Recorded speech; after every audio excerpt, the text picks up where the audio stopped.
Exclusives are all the rage in the gaming world, and it looks like some people think PlayStation might just abandon them. Don't worry, we're gonna get into all that up next.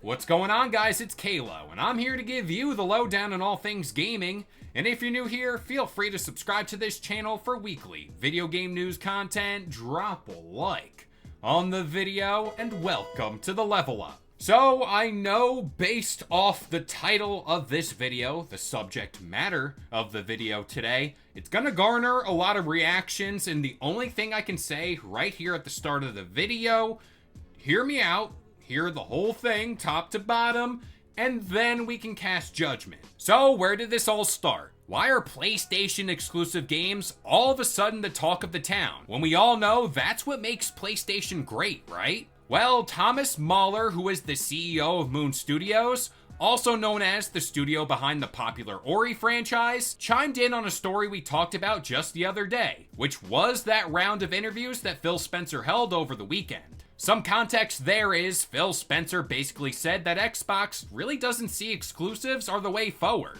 And it's safe to say, there's a lot of people who do have strong reactions towards that. But what did Mahler say, and why did he lump PlayStation into the mix as well? And for that, we're gonna refer to this rather long X post. I know some people always want me to join in on the console warring, but I strongly believe that Phil Spencer has the right approach. We decided a few years back not to make Wicked Game under Microsoft, because back then, we couldn't have shipped it for PlayStation and Switch. And since we knew how important multiplayer and crossplay would be, we decided to partner with Take-Two instead. In my emails to Phil over the years, I always brought up how crazy it would have been if you could have watched only certain DVDs on Sony players, while for others, you would have needed a Samsung player, etc.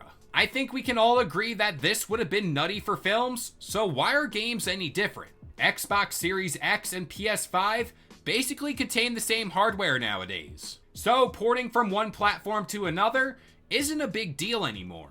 And their controllers are mostly the same, and the Steam boxes will also be the same. Not supporting all these devices makes no sense since you just cut out a huge chunk of your potential audience. Consoles have been stuck attracting 100 to 150 million players for over 2 decades now. If you want to see the industry grow, it needs to be easier for everyone to access the content. Right now, the price of entry is still too high, with some people needing to buy a $500 box just to get their game on.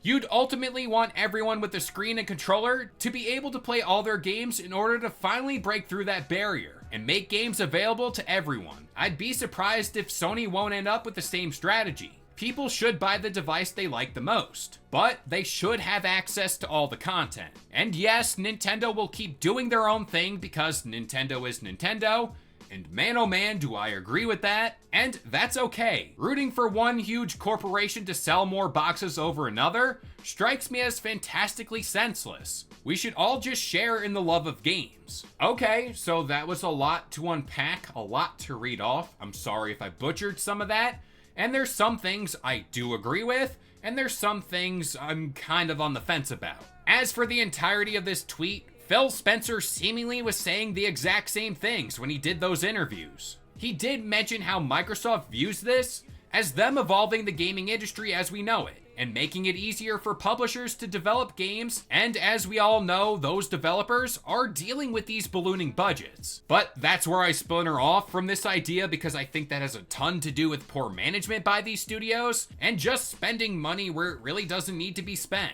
But as for today, Thomas Mahler believes that PlayStation might go down this route too soon enough. And I do agree within the next few years, whether that's 5, 4, or 2, we're gonna see a major shift. I mean, just this morning, news came out that Sony has a new CEO in place, which inherently brings in a new mindset for the future of PlayStation and Sony overall. So I really don't think that's strange to think about. And another point where I do splinter off from this post is, DVD and video game consoles are two entirely different things, and they're made way different compared to back then. Modern console makers for the PS5 and Xbox Series X are trying to get consumers on their consoles to sell subscriptions, which Xbox in this case is clearly trying to do.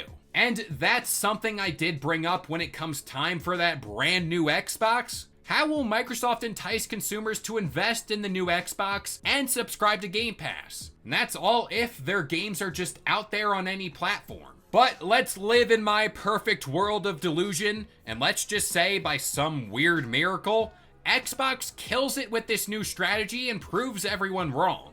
PlayStation will no doubt see those dollar signs flowing in, and they're gonna have a change of heart, because let's be honest, money is their end goal at the end of the day. But I do think this happens on a way later time frame, especially when talking about PlayStation. I do expect Sony to kind of continue what they're doing right now, but increase their PC game output over the next few years. I mean, Helldivers 2 is a clear example of how day one stuff works on the PC.